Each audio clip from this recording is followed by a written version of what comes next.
Good. Your life. Hello, Kenny. How are you doing?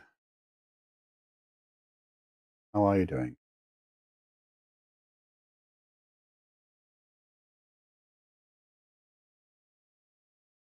There we go. The stream preview in Twitch is broken. What's that? There we go. Okay. Oh no, you're sick. That's not. That's not good.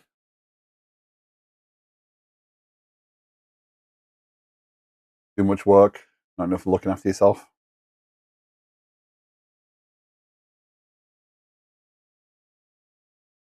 Sorry, I'm in chaos this morning. I didn't do the right things this morning to get set up for stream.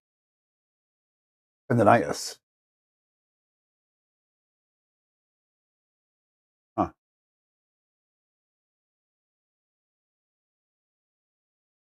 Well, that doesn't sound good. Tendinitis is.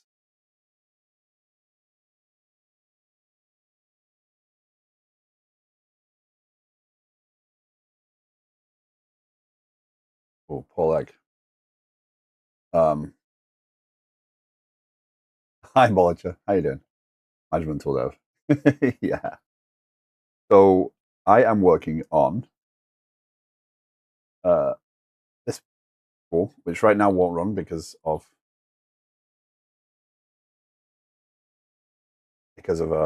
me. So this is my product management tool that I've been working on for quite a while.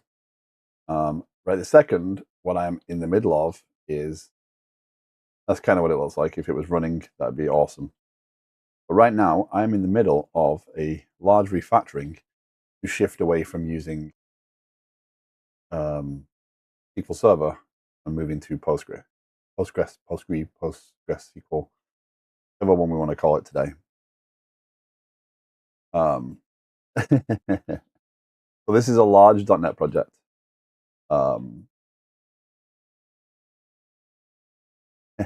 Nice. Yeah. But it's necessary work, right? It's work that allows me to make sure the code is in better shape. I shouldn't be scared of it. And right now I've got to rip out SQL Server from about 18 different services and move away to Postgres. The reason being I want to be able to put this on some hosting for people to play with. And if I do that, I can't use SQL Server because SQL Server Express is the only version that you can use for free, but that has it has a CPU limit, a memory limit, and a maximum storage of 10 gig. So if people use it and actually test with it, that'll run out quickly, and then I'll have to do this refactoring later. So I might as well get this done now, so that when people are testing it, they're testing it on what it needs to be, not on what I hope it to be. And if later on the product becomes a product and is big enough, and SQL Server is the option there, I'll have the experience of swapping it out and know what to do. The challenge with doing this is I've built a bunch of surrounding libraries while building this. So I have a set of extension libraries for Kafka. I have a bunch of libraries around Mediator and whatnot. And what that's meant is I've had to go and add the Postgres support to them before I could even start this job. And now I'm going to work on attachments and see if I can get this working. And if I can, awesome. But Nets, hello. How you doing?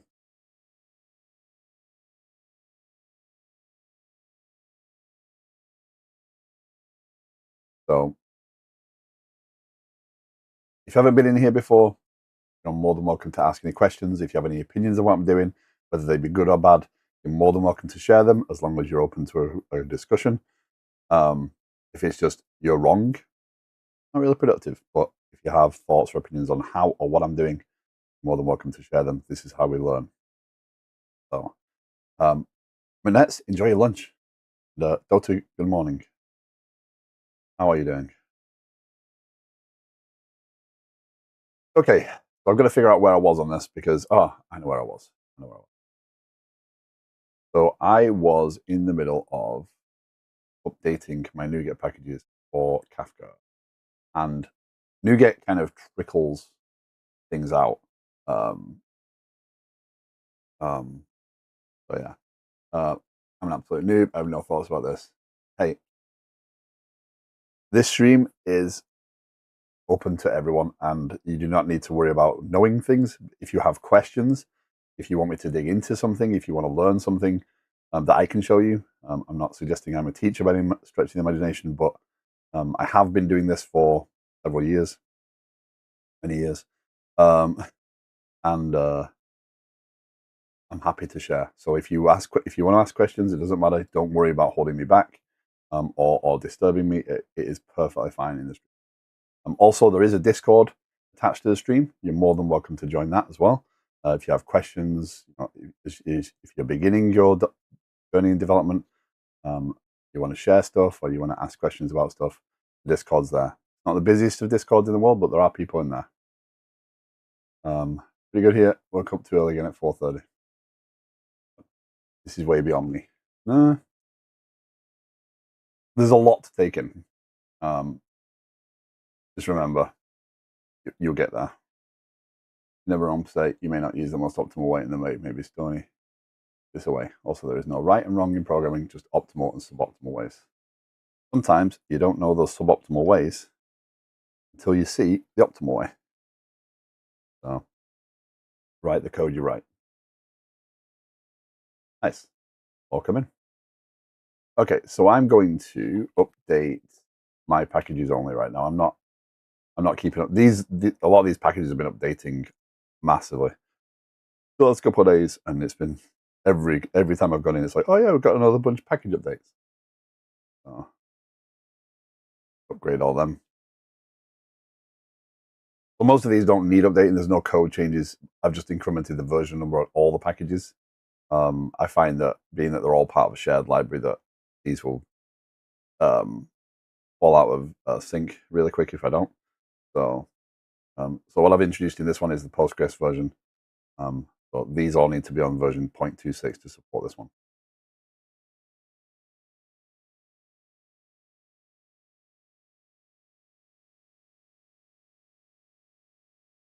Okay.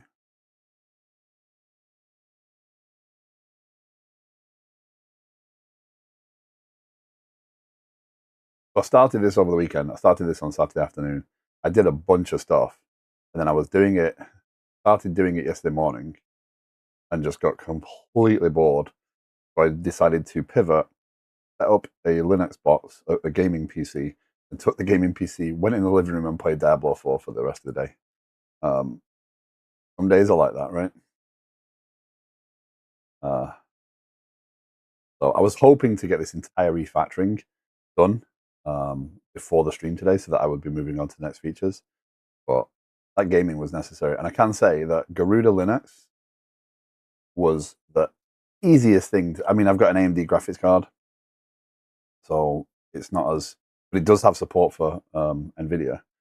But it was the easiest thing to set up, and within 30 minutes, I was testing games on it. It just worked, and it's an Arch distro. I have a 10-win prediction streak in Dota 2. Okay. I'm not quite sure what that means, but 10 wins sounds good. Ah, okay. Nice.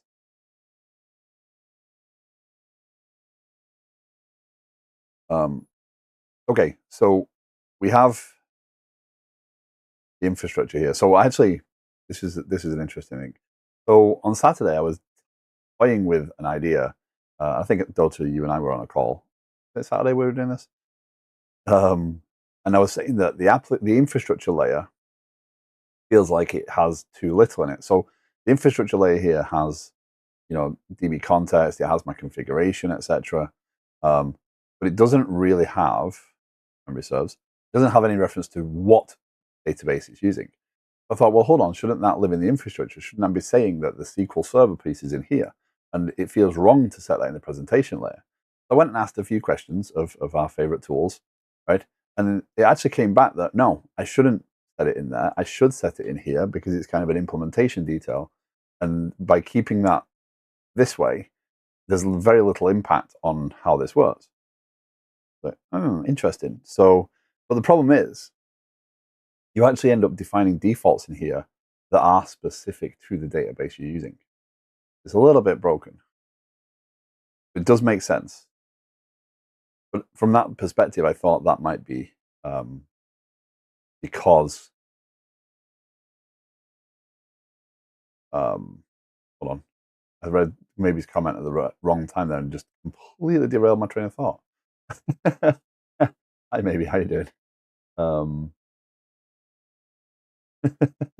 I literally went bloop, and the thought went on my head. But hey, hello, welcome in. I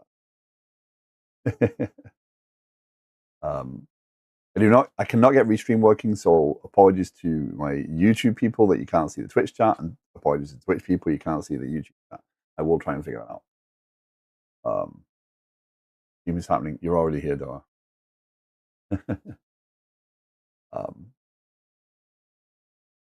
So, yes. I don't think there's a way of making StreamerBot do the join chats, is there? That'd be awesome if I could.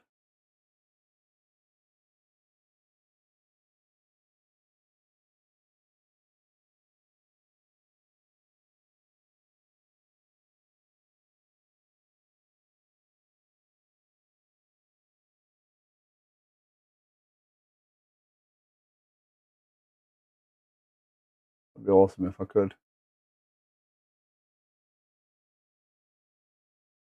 You got my walk in the blistering Canadian cold. Nice, Nota. Good job on the walk. Gonna eat some pizza. Sounds good. Good. Okay, so anyway, what I was saying was that the routine, the database configuration really happens in the presentation layer. But that's where I was going, because the reason I thought, well, maybe it should live in the infrastructure layer was that I do have several of these services where I need to use essentially the same settings, like the receivers, consumers, if they're in the infrastructure and the API layer here. So there's three technical presentation layers. I mean, I call them infrastructure here, but they're kind of offshoots of presentation, because these are inputs into the actual system.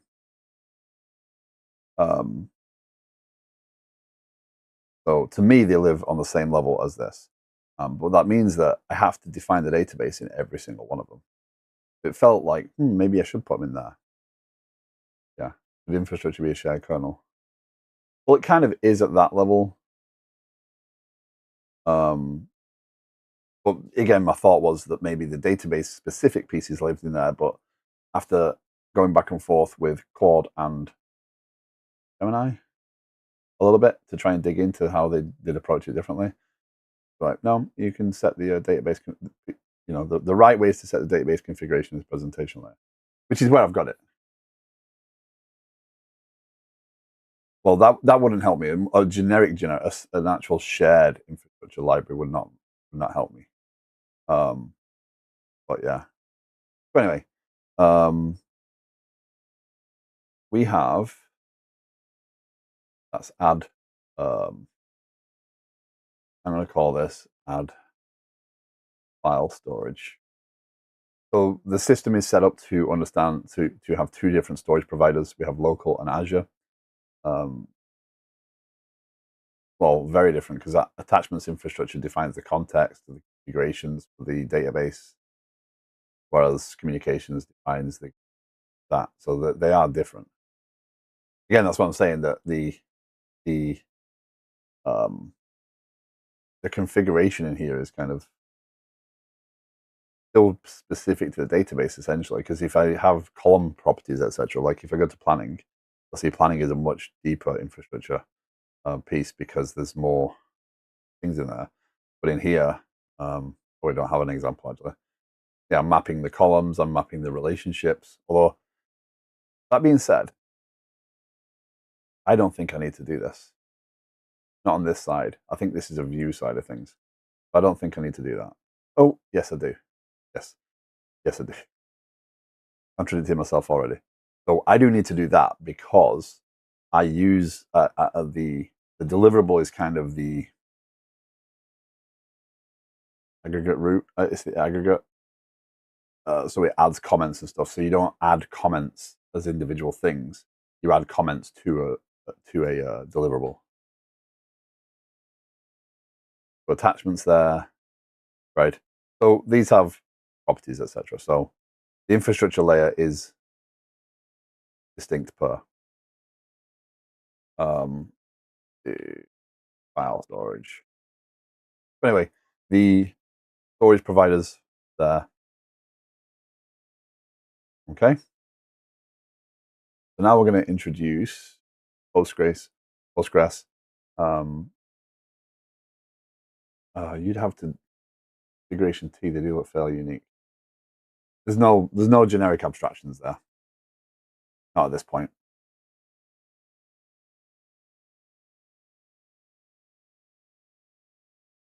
These libraries, if you're interested in figuring out generics, if you're interested in figuring out oh,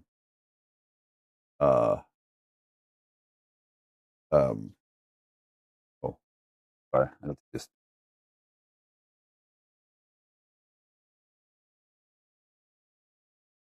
sorry. Part of having issues taking medicine.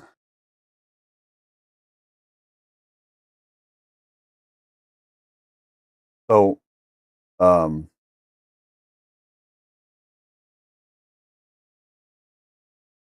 these libraries, the mediator outbots, the Kafka extensions, and the mediator sagas.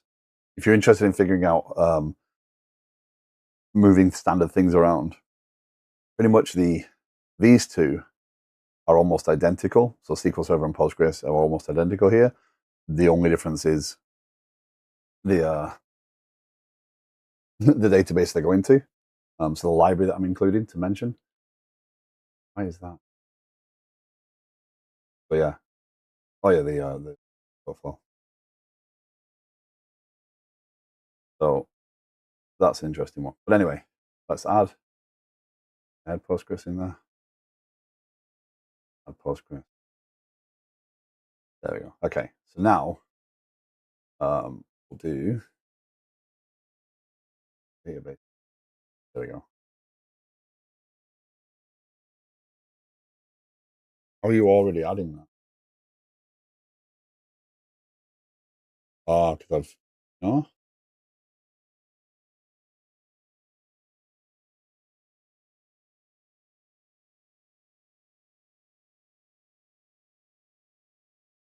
Okay. Um, yes. Yeah. There are different behaviors on the databases if you figure things. Entity framework should abstract a lot of that stuff. But which is why I'm able to do what I'm doing here, right? I'm able to swap out my entire database implementation. So the idea here is that right now we're on SQL Server. That I'm going to get the attachments running. We're going to test that. And it should be then a straight path to updating the rest of them. We're going to end up with an empty system. But is what it is. Yeah. Along the way, if you have any questions, thoughts, opinions, you're more than welcome to share. Oh yeah, connection strings. This changes. So it should have the same users. It should just be this that changes. Go with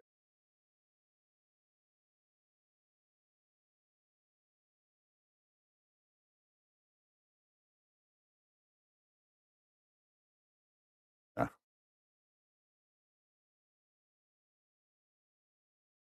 Bot's so good.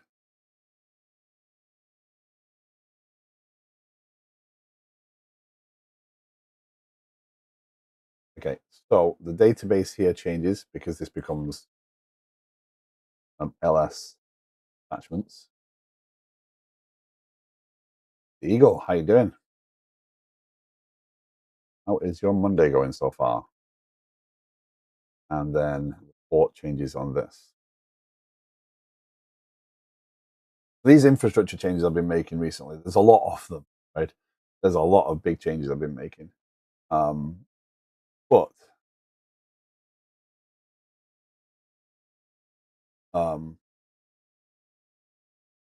what I'm trying to aim towards is not only just making progress on the application, but trying to move towards a cleaner deployment so that I can get this into a testing environment and people can play with it. It's very important to me to let people play with this. But it's such a big project that it's not very simple. Good. What about you? I'm good. I'm good. Saying I walked away from dev yesterday and played some games. I'm now a Linux PC gamer. I'm not sure that works in. That's a SQL server. We'll do that. Now, main outbots and Kafka outbots, these are also using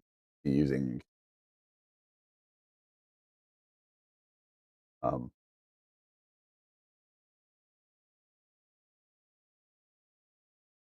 push broken code in dev. I don't think so.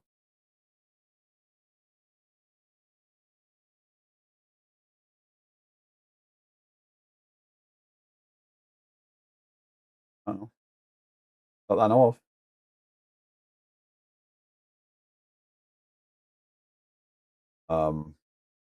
No, because I merged.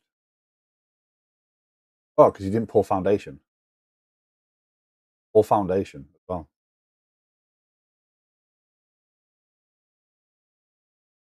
Challenge with distributed libraries.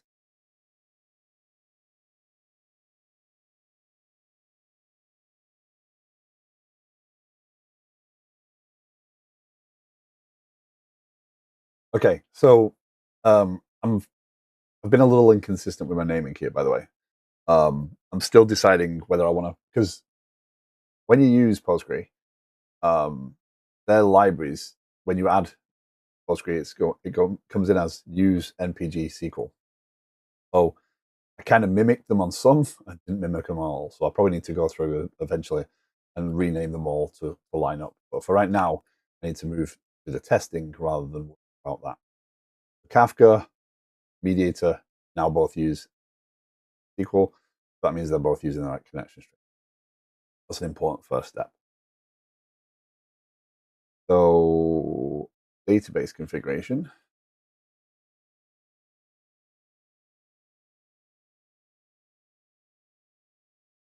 What static?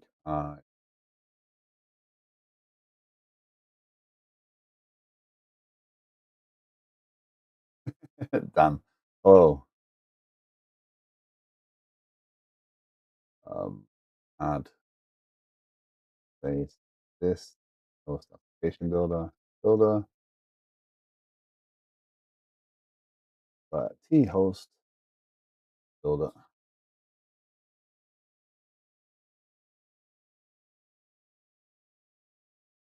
Typing is not going well for me today.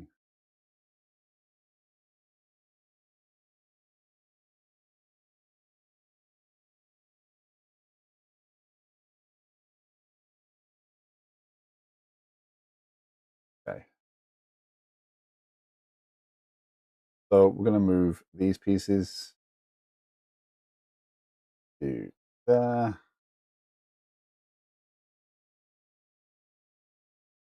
Okay. To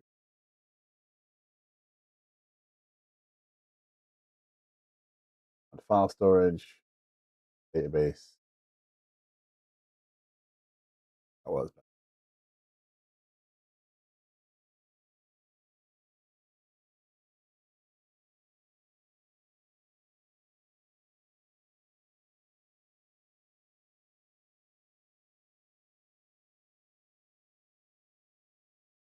full configuration.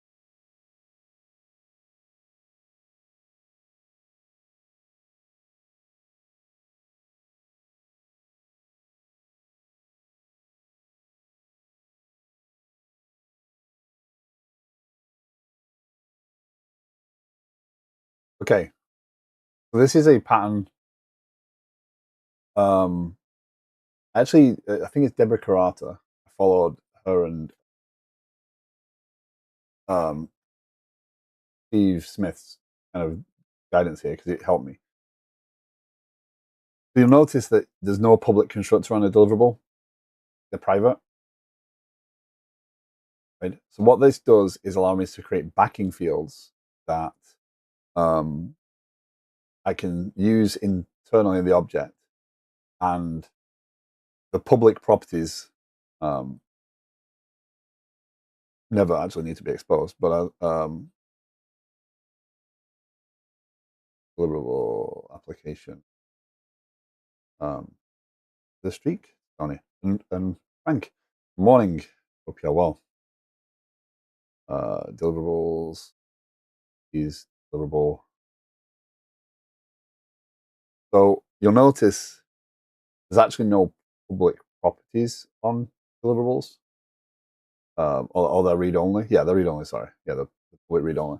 So the point of that is a kind of it's a usage plan. If a developer is told, "Hey, you need to update this on the deliverable," right, and I need an event to fire to get the system consistent, I can't do that if I expose those properties as get set. So what I do is I create a private member variable and expose a public property, and then have methods on the thing. So the behavior goes onto the domain object. I'm trying not to go too deep into domain-driven design because I'm not comfortable enough talking about that. Say that, yeah, this is this. But ultimately, it allows me to hold the behavior inside of the deliverable, and by doing that, I'm able to protect the behavior, fire the events at the right time, and everything's good. Okay. We get private set would work as well, right? Yes, it would. But that also means that gives me backing fields.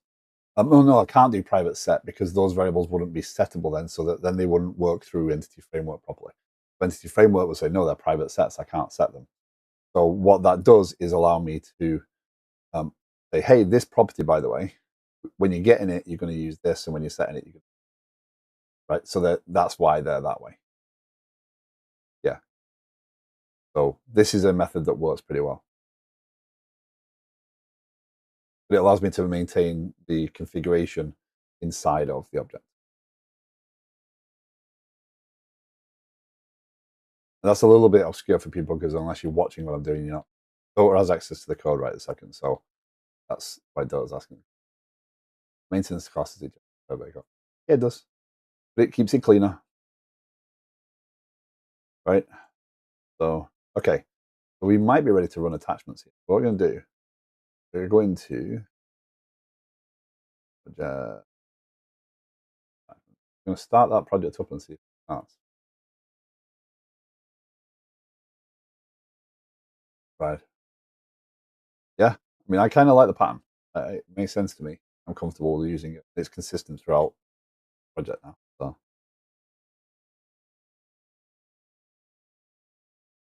again, if you're new to the stream, if you're just joining, I am working on my project management platform. Some services are not able to be constructed.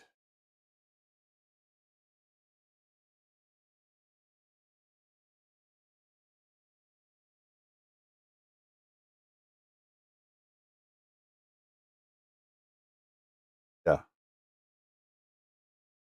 Okay, now we're in the what did we break phase. Attachments is pretty much the smallest module available to me right this second. Ultimately, this will be able to store a lot more than just this attachment. This probably wouldn't end up being attachments. This might be, resources or else. This keyboard works on both Mac and Cosmic.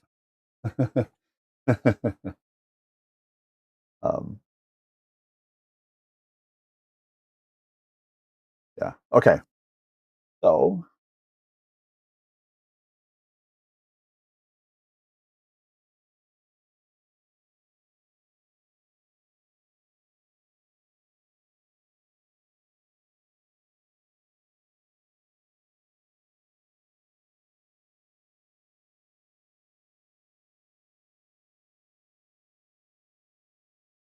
was on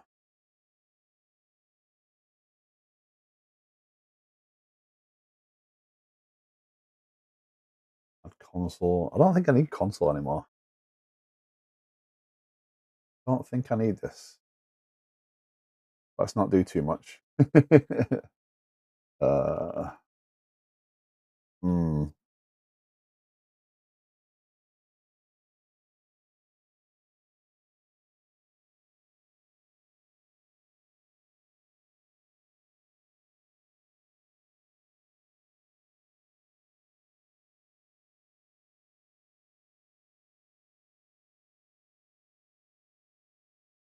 Oh, that might do it.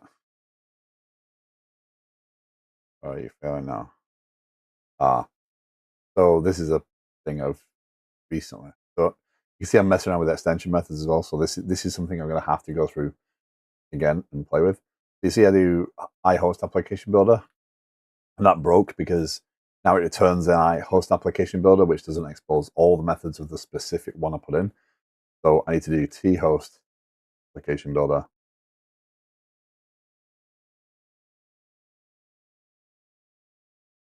So the one I passed in is compatible.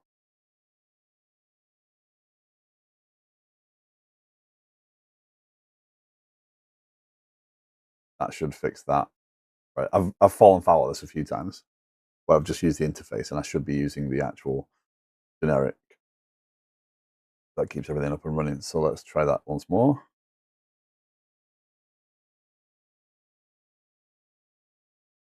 If that fails in the same way.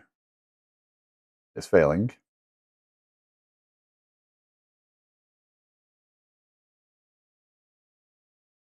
No service for type EF core DB context equals server has been registered. Oh, oh, oh.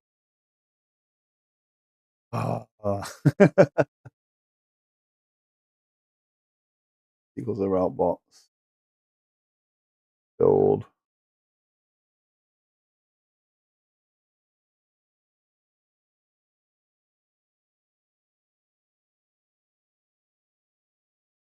This is this extension. So this method is to add the pieces to run the migration, basically. I think I'm missing that part. If that's true, I'm going to be held back quite a bit here because NuGet does not update that.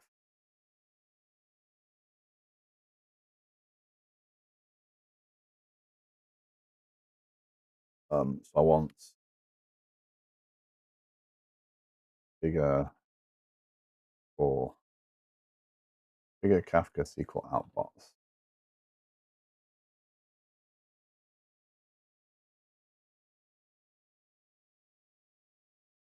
Right? So that's not specific.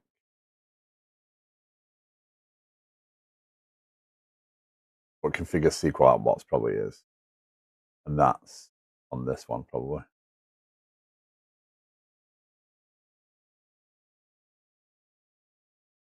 No, they're almost identical. So that's because depending on which library I include. Hold on. Let's see if I do this. Let's assume right now, because I think I've got both NuGet packages in reference. Let's remove this one and see if it breaks in it.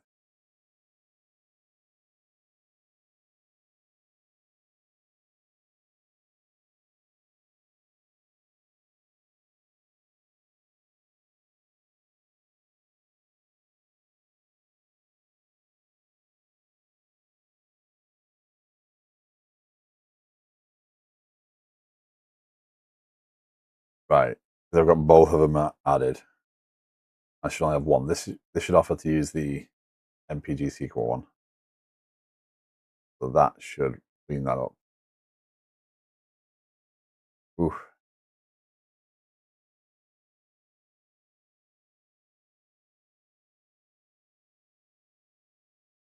That one is because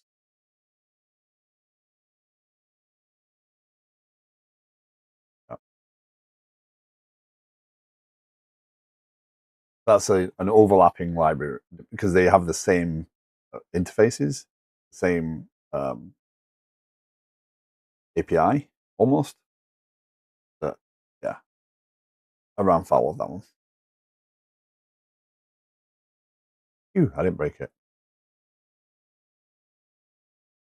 Jigsaw, hello. This should import the Postgres one.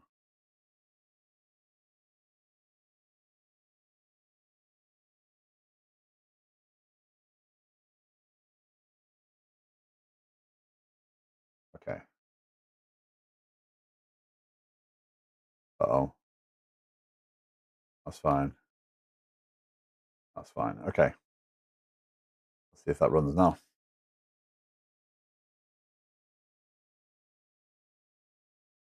Well, the lesson there is I need to make sure I remove the SQLServer one.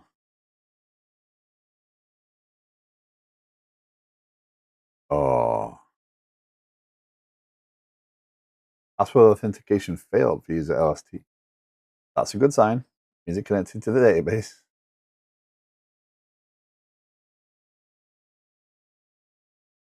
So the password that it's talking about is I have this method, right?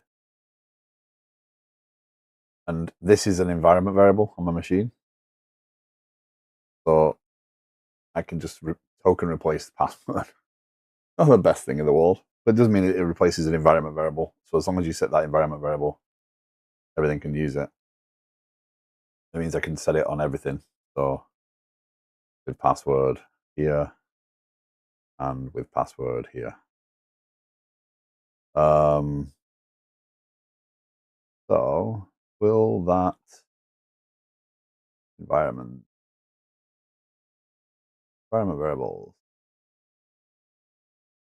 I don't think that's the password I used.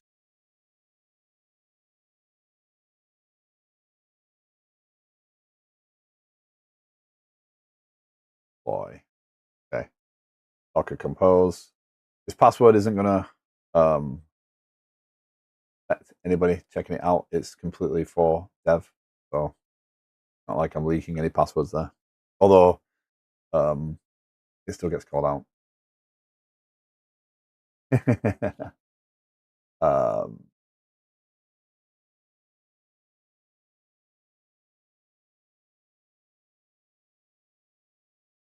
uh,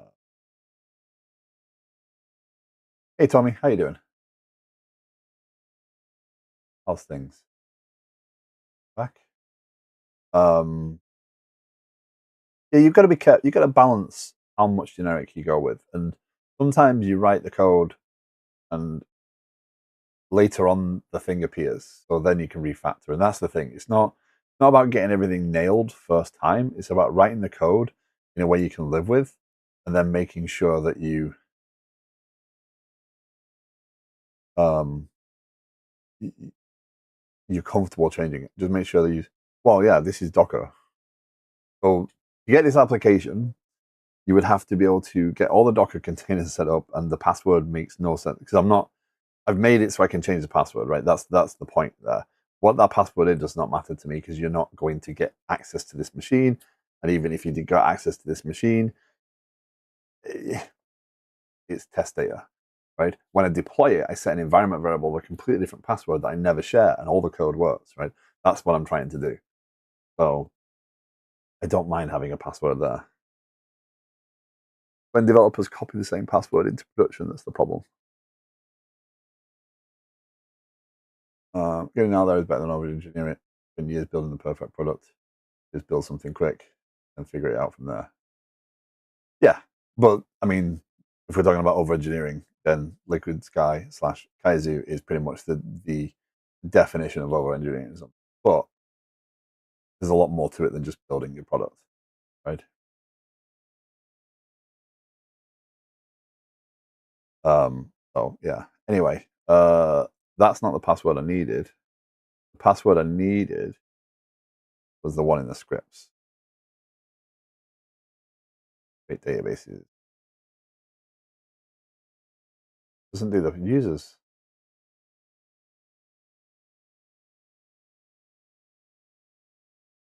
AI was very helpful in this piece, by the way. Um,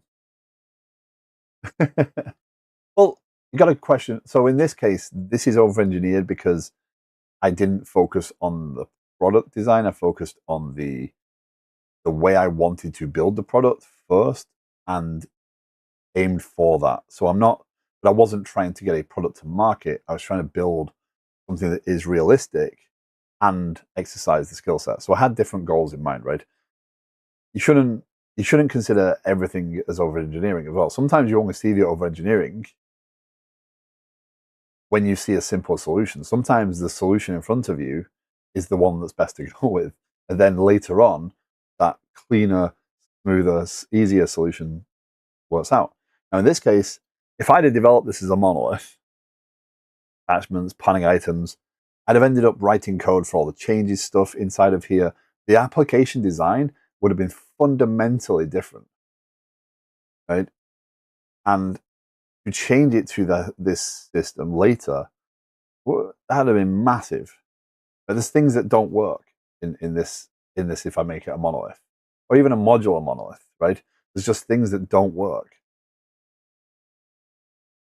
So, doing things like notifications and stuff, all that becomes part of somewhere in this system. There's no eventing. There's no ability to react. There's no ability to grow that system or change it. Like right now, I'm changing one component of the application to use Postgres. The rest of them can use SQL Server for a week if I want to. I don't have to update them in line. That's because of this design. So it does work for me. Even if this was a production application, right? This would allow me to deploy a version on new libraries that was not as fundamentally critical to the application as planning or whatever. So it's a useful design. But yeah, I wouldn't call it over engineering. I think that would be engineering for purpose. Yeah, fair enough. But I think you get in your own head as well when you start to think about those things, right? It's easy to do. Okay.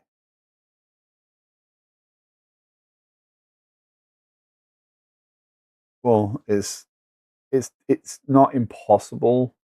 It just takes a lot of work. And it's very easy to. The problem is, it's very easy to maintain the direction um, of just make it work and just add this and just add that, and it gets a lot of developers in trouble. It's not a criticism. It's the reality of if you're building a real product, you need to add functionality. You can't just say, oh well, we need to take 6 months, because if you do, you're going to get laughed out of a room, right? So you need to figure out how to do it carefully and strategically and in a strong way. So you need people on your side. Oh, balance.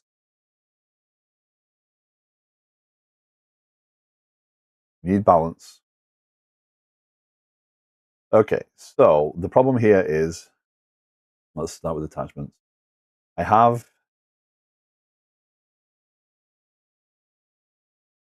understand how does this work?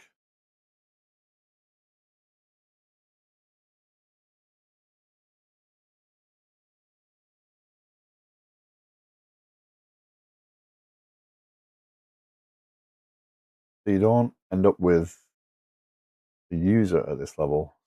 There's a server object, an LSTM admin.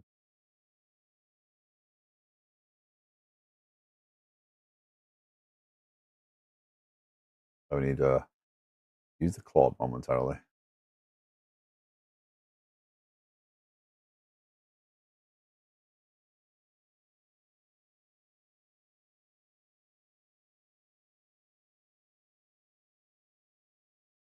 or not, or not available right now.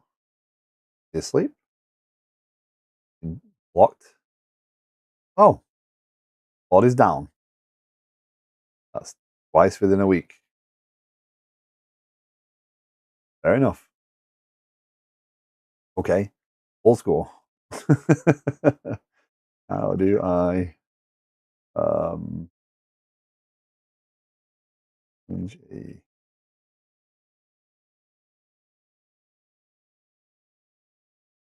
in SQL Server, you add a login, and that login has a password set. You then include that login onto each database as an active user, vice versa. I think let me make sure of that terminology because I flip it all the time. Uh, so releases. So in it here, there's my secret password, right? So I add a login to the system, that password. I then in each DB add a user for that login. Okay, so I did get it right.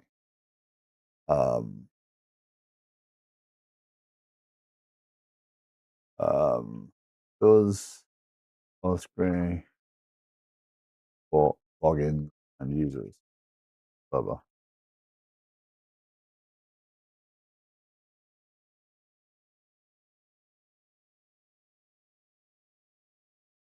I'm trying to understand here is do I need to create a login and the user for the database?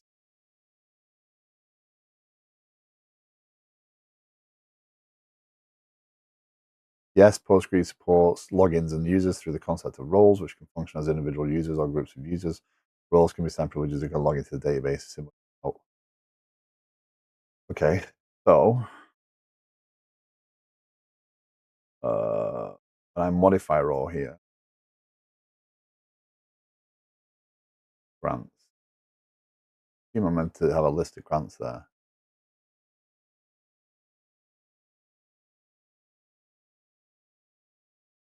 Where did that get created? I'm wondering where LSTM came from.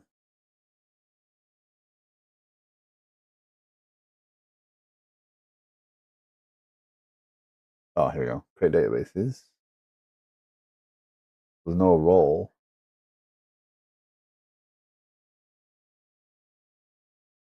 That's the Postgres user. That's fine. That's the system. That's the SA.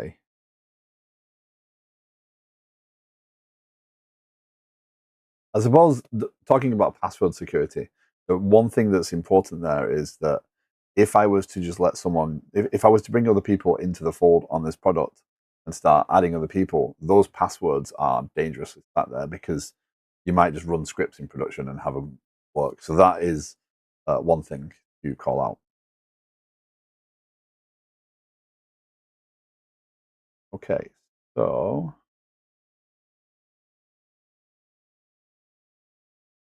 we've got to figure out where do I add that user?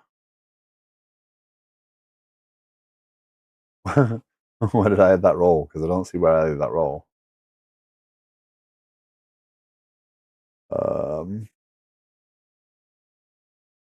This run all script is okay. So that's LSTM admin.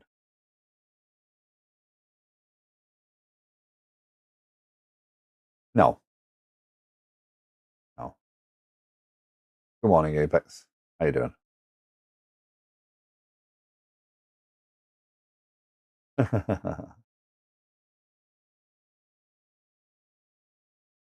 What am I doing?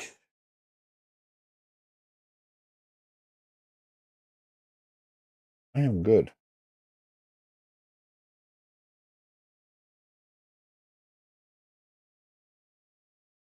Apex, thank you very much for 26 months. Very much appreciate it. 26 months.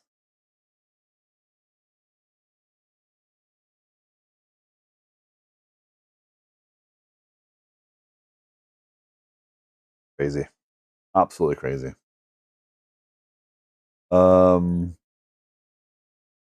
admin. Right? That's fine. I'm using that user. Now, ultimately, again, that's one of my favorite words, by the way, apparently, ultimately, kind of, because I do talk about what should be in the future. I don't want the same user on all the databases, right? I want isolate. That's part of the benefit of having the distributed system. I do end up with the ability to say, okay, here's the different roles. However, managing those roles at this point is challenging. So having them all on the same thing.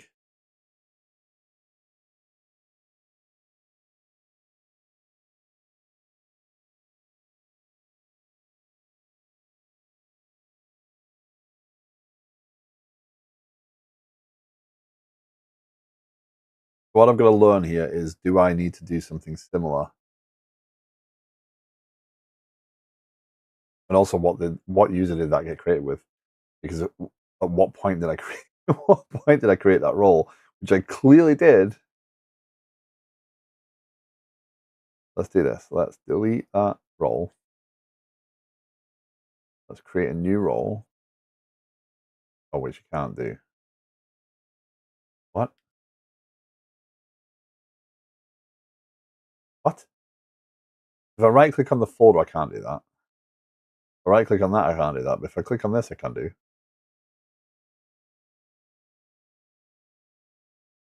Okay.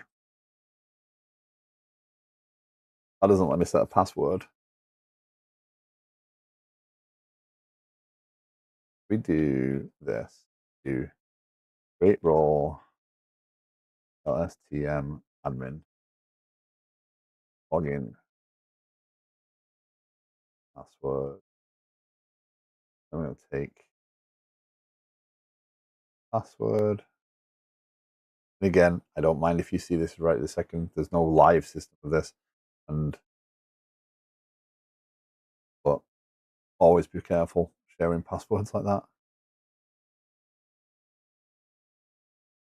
Okay, there's my. So now it's created with the exact same password. Now I think I need to enable that role on these other databases. User.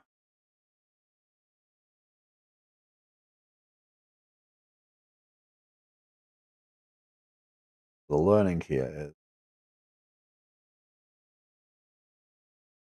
how do I enable a role on? I'm not dragging screens across to do Google searches on screen. So how to enable a role on a database? Postgres. Postgres. I know both of them are acceptable.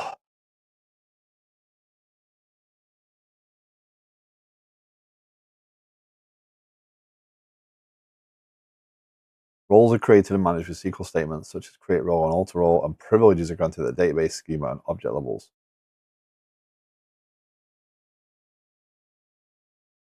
Okay, so the Go search is unavailable, which probably uses Claude. Claude is not available. Boy.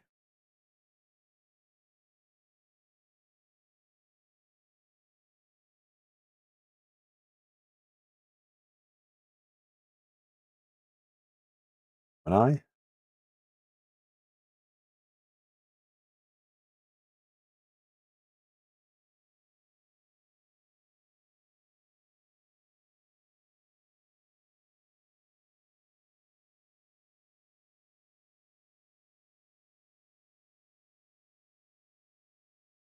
Come on. Enabling a role. So grant connect, grant usage on schema, grant select, giving a role.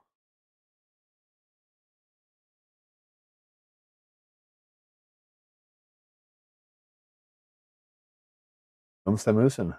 Hello, how you doing? Welcome in.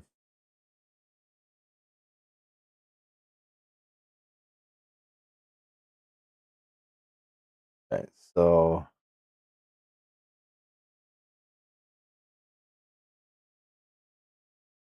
current usage.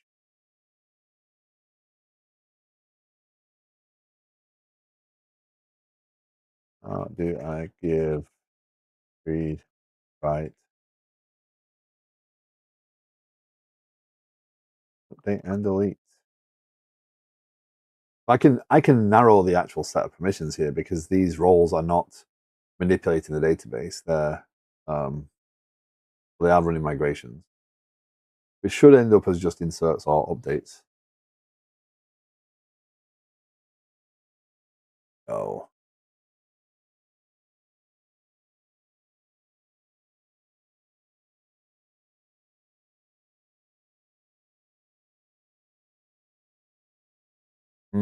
That's an interesting dilemma. That's actually an interesting one. I need to make a recording of that. So to make sure that the system, so to try and help get the system working properly, I run the migration script. So when the service starts up, it will run this, which will automatically initialize the outbot stuff, right? So those tables are created. But those can't happen on a user that doesn't have those permissions.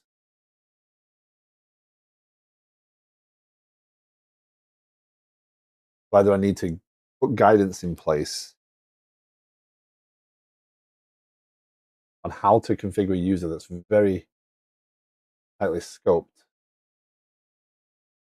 Because I need to create a schema and create tables to run a migration.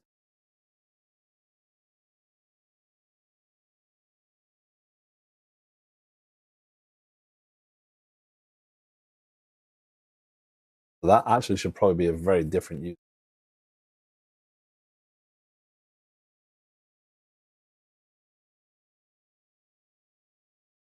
Okay. So let's test this one first. So this would be grant privileges on ls attachment to lstm, right? That's the most permissive I can be. Now they're all using the same user, so this shouldn't be too bad, but that is something to pay attention to. I do need to make sure that I not only am tightening that down a little bit, but also providing guidance. Maybe it's the first run, you should have high permissions, but then you should revoke those permissions. Oh, permission denied. Schema public.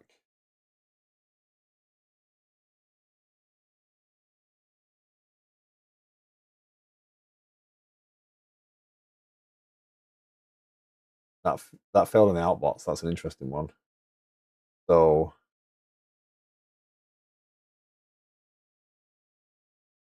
that user got all privileges.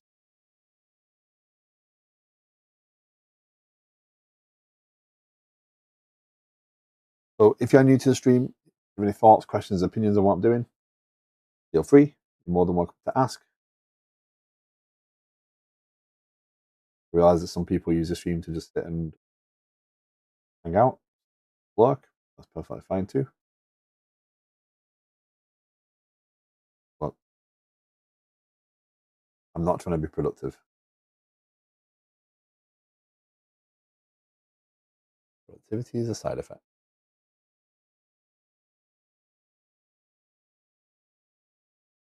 And all public.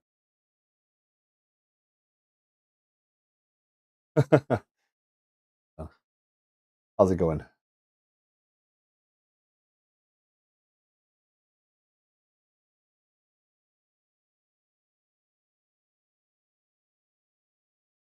So if we do that, I'm failing to be productive.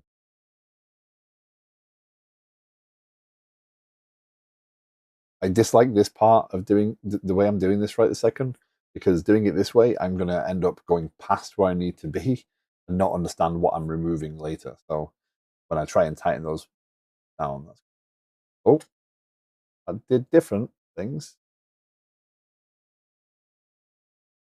outbots.kafka messaging outbots doesn't exist.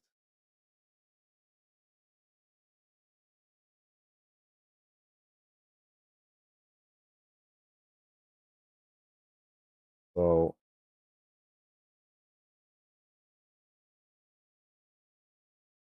create an outbots.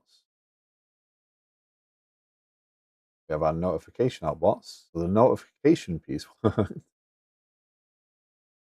we created EF migrations history in the wrong database.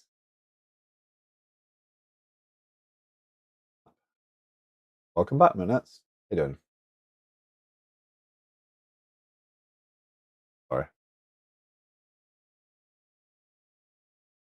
I keep forgetting that I've moved to a wireless mic and that me doing like making noises is probably more disruptive than it used to be when I had a microphone that could cut it out in front of me.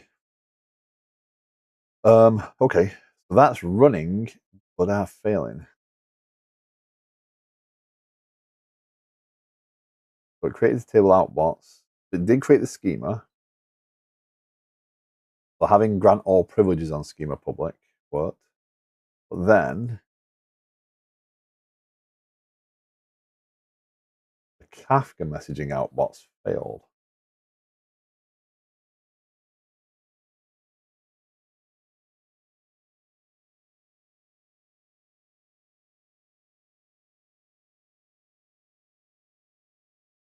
But it didn't try and create that one.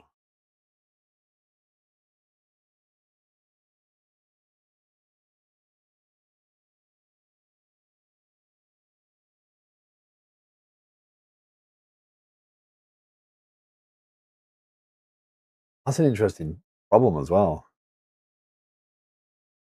How did I do that before?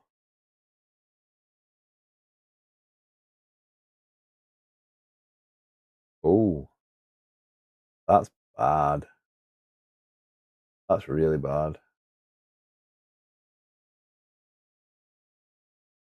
No, no, that should be fine. It should still work fine.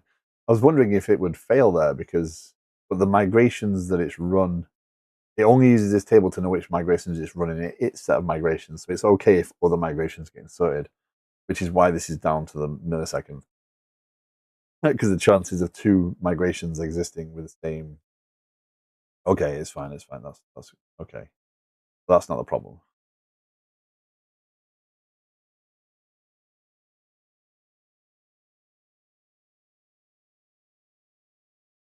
What there should be here is three tables. I don't have dead letter queue for Kafka messaging outposts right now. In the name of making things, you know, overly complicated, each of these systems has an outbox. So local domain events have an outbox, and then the publishing to the rest of the system has its own outbox. So they kind of go through a two-step process.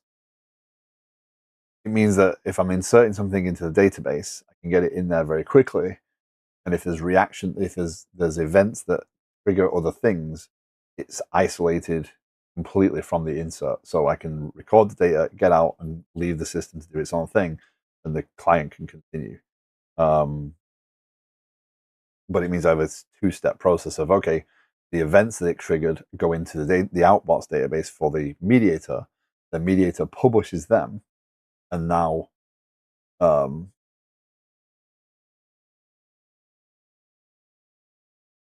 mediator picks them up, and if one of them is to publish to Kafka, like an integration event, Kafka, that goes to an outbox as well. That doesn't go straight to Kafka, and then the Kafka process runs. If a failure happens, if Kafka's unavailable, the system is still intact. That's kind of where it's going.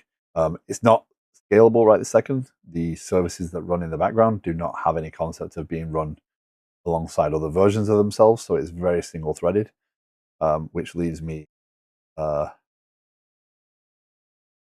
prone to some challenges later on once I get to that scale, because that will be an engineering, that'll be a design engineering challenge. So why didn't Kafka outbox run? Is the question there. So this is running, right? It's running and checking its outbox routinely. The Kafka one is the Kafka service is running expecting it to be there. That's the annoying thing. So, did I not? Or did I not create the migrations? I didn't create the migrations. That's why there's no migrations. So this is so if you need to run migrations into a project like this, you can go in context and not do it.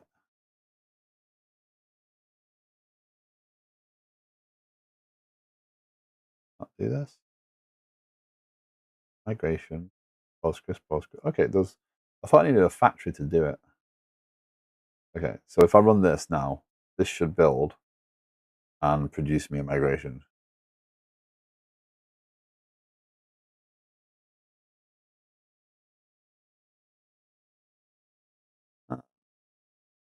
That's the problem. I solved that over this one by having a factory with a dummy connection. Let's see if I can do it that way.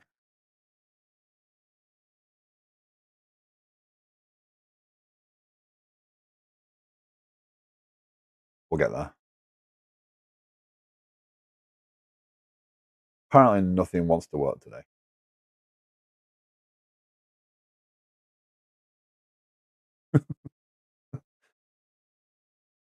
Okay.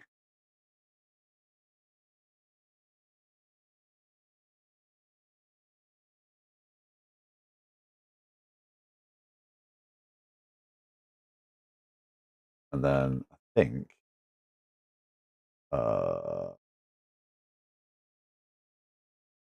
use of this. I don't think there's a use of it.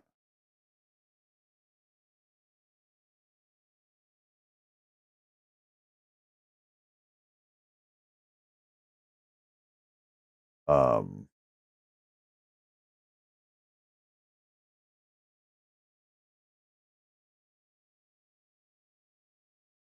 so let's do what I was trying to do there was update the tools. There you go. Okay.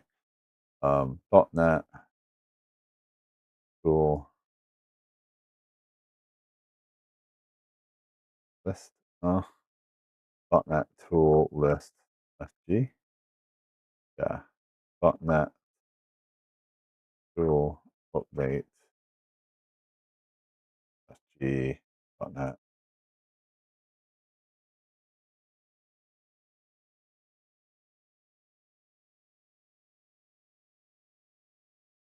There, add migration, startup project.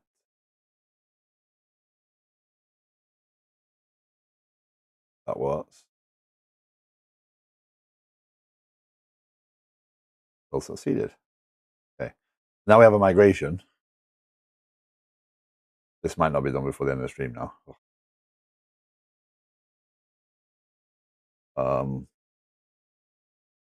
You can include the DB context factory, and I believe it will pick that up and it will use that. So it's got a dummy database so it can pretend like it's building a context. Still trying to figure out where that came into it. And I'm not sure that was wholly required there, but that works. So we're going to leave it there for now. Include DB context,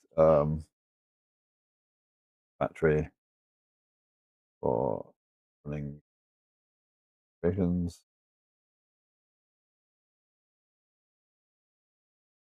Migrations. As I change, if I change the behavior, add new fields and columns, etc. It's important for me to do the migrations. That way, the applications will still run fine when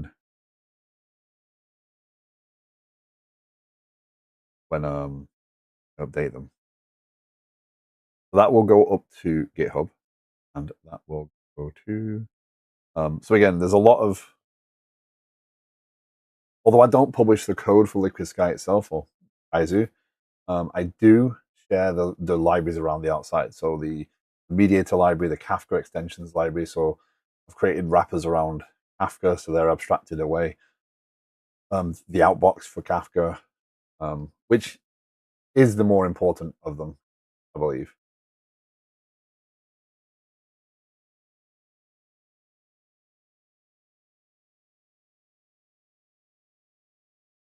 Come on. You're causing my stream to jam up. I'm going to kick your butt.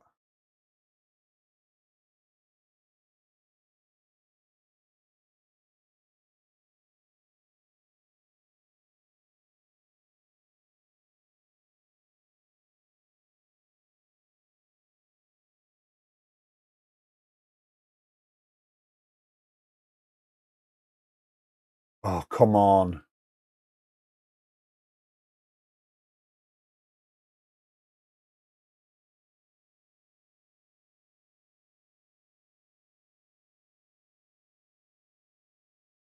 Jam my machine up.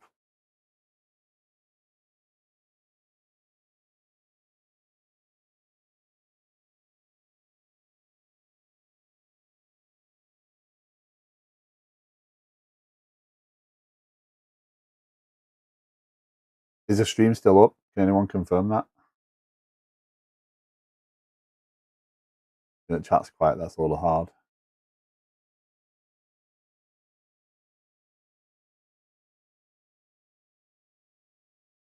Looking good. Okay. The machine is locked up because I clicked on a tab that had a git diff in GitHub, and my machine is just not responding. My mouse is just not moving properly. Yeah, the machine is getting forked by GitHub.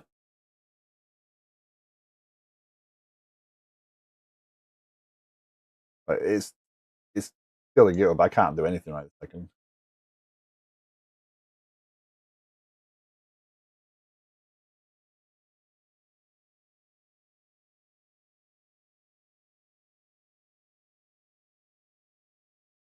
Yeah. Press Control Delete 2 minutes ago.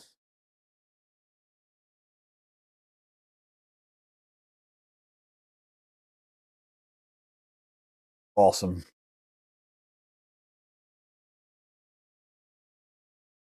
Oh, it caught up with Control Delete. Just crash. Just crash the tab.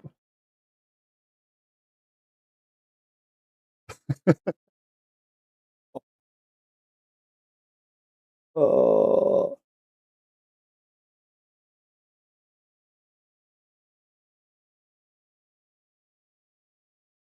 It's not even the CPU. That's even worse.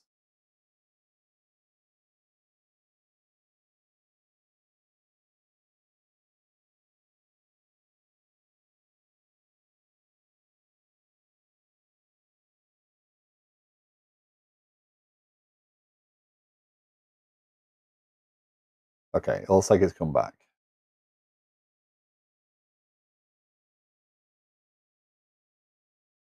Okay.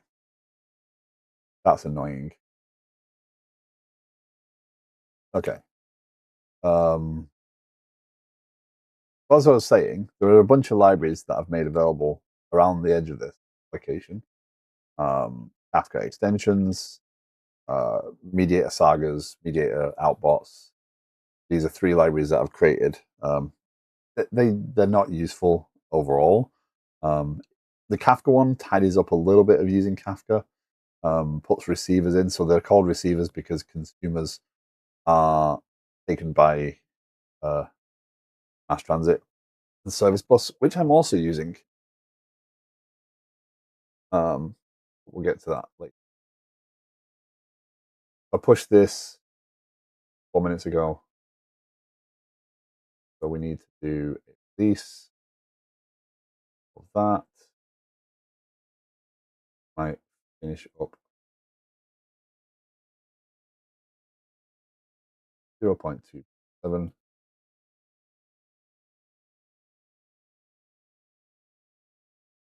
Add migration outbot. Postgres, Postgres library was pushed out. I could have solved that by creating the tables. But yeah. And B.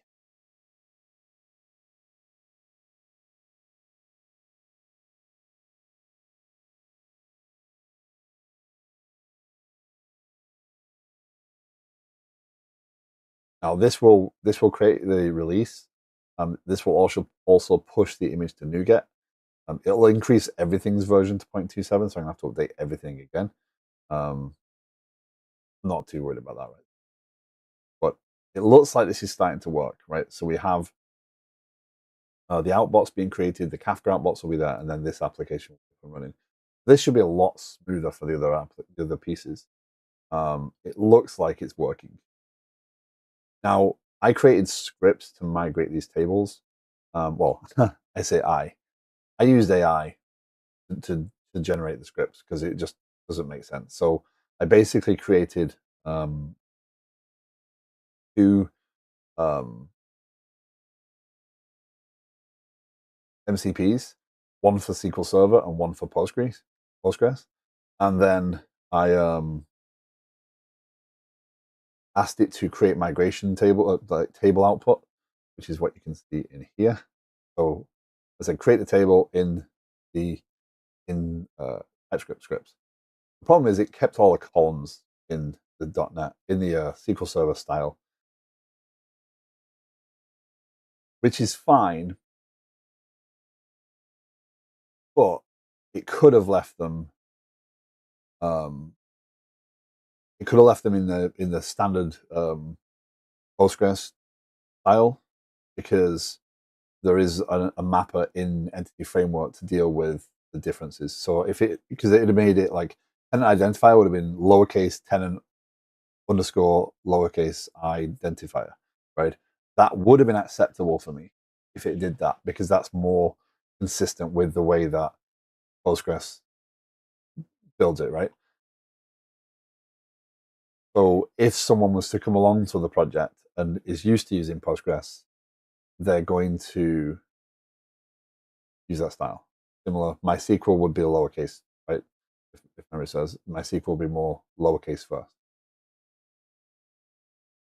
Ooh. But that's more SQL Server style, right? So I was willing to accept that, but it created these scripts this way. So I'm going to leave it as is because, again, it's just me. I'm not worried about anyone else, but it is something I probably should turn back around on. So it means that it'll deal with it. But you can put a naming layer inside that will deal with that translation for you, so you don't have to change all the code.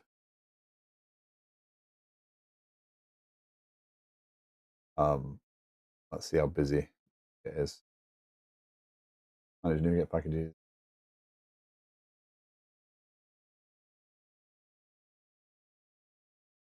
This takes a while to trickle through, so you can't always guarantee. Yeah, the 0.27 hasn't it?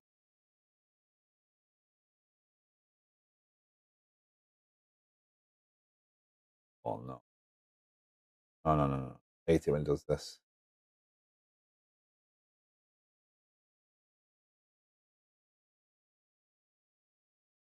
Do that a minute. So my next step is to go through all the other projects. Now, in this case, attachments is just this one project. Communications has 3 projects. Planning has 1 project, right? View has 3 projects. But I'm going to have to change out all the database.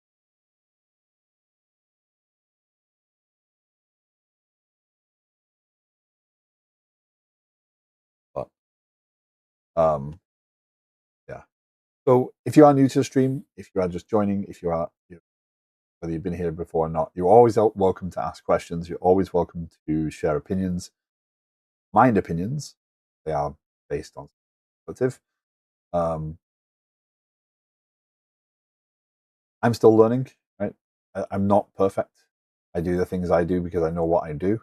I'm comfortable doing this, but I can still learn something else. I can still adapt and change if I feel that it's necessary. So it's always good to have people who have different experiences talking.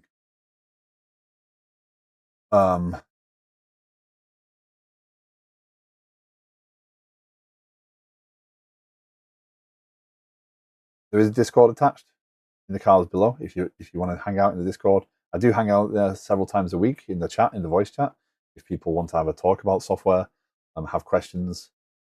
also the channels there to share your projects and stuff. Want to show off, or you want to say hello? It is pretty locked down though. Careful. I personally do it based on the expected style for Postgres. Personally, that's what I was starting to do. I was fully willing to do that, but I also determined that I need to move on with this right this second, so I can come back and change. This is not a. Again, I'm trying to build the system so that I can wipe the entire system out and read. So I can come back and change this later, and put those layers in, test it. Although if I'm being honest, I probably should do that before I move to the next piece. I'll look at it because these haven't been changed yet. Drop them all and create them all. So, but again, if you're using that database, there's no point in naming it in the SQL Server way, because if someone comes along who, if someone's working with me who is a Postgres comfortable developer, then their queries are going to be all out of whack. I've seen it so many times with the stuff I do.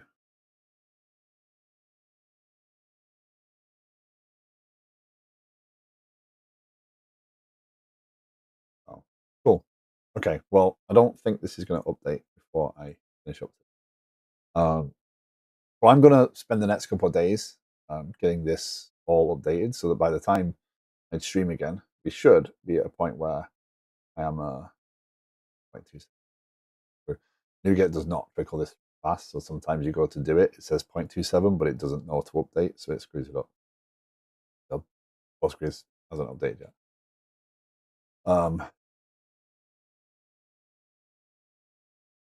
Like I said, this is the exact sort of thing. I'm doing this now because then this saves me pain later on. Because the more development I do on the platform I don't want to be on, the more difficult this becomes. So I want to deploy this, again, moving away from SQL servers, because SQL Server comes with some giant licensing costs if you want to use it properly. And SQL Server Express is not really good for production. You can use it in production if you think your system is only going to be, it's broken out all these now. If you think your system is going to be very small, you can use SQL Server Express in production. Anything under a 10 gig database and one CPU core, you're fine. But if you start doing a lot more in it, which in this case I'm putting a dozen databases in here, even if I don't hit the 10 gig storage limit, I'm still going to require more than one processor. So I will not benefit if I stay on SQL Server. And being that I'm not planning on putting this into cloud deployment, so I can't use Azure SQL database. I shouldn't use Azure. It also creates a problem. So challenges abound. This is development.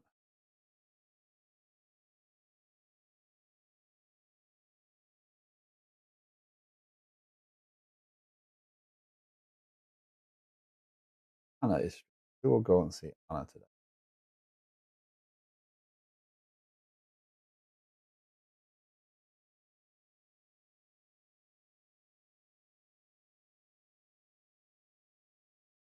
My opinions coming, I think. Okay, so what comes next? Well, Samuel, thank you very much for the follow. I appreciate it. I'm going to get these all updated to use Postgres. I'm going to get the application back up and running again so we can think with it. Again, if you're interested in seeing what I'm working on, this is Kaizu, formerly Liquid Sky. I developed this. I develop this in my spare time. I share on stream Mondays, Thursdays, 7 or 8:30 a.m. Eastern, and on Wednesday nights from 6 till 9 Eastern. I'm not in Europe. I am in the US. So yeah, what comes next is we're going to get the features of moving a initiative through the process and getting that done. yeah, we're going to move forward. So, okay, so that is going to be me for now. I'm going to finish up right on time today. I will be back on Wednesday evening, 619 Eastern, for more of this. And hopefully by then I've got all the Postgres stuff. Maybe I will definitely go through and change the scripts, I think, at this point, having reflected on that one. So let's go raid Anna. Anna is developing, what is Anna working on today? I works on so much stuff. Constantly working, Markdown parser with Redjet. So really cool stuff. Nice to see you all. Thank you very much for joining again. I love doing this, and I will be back on Wednesday evening. Sorry about the timing differences. It just works to give me the most time in a week to stream. So take care all. Have a great rest of your day, and I'll see you again soon. Bye all.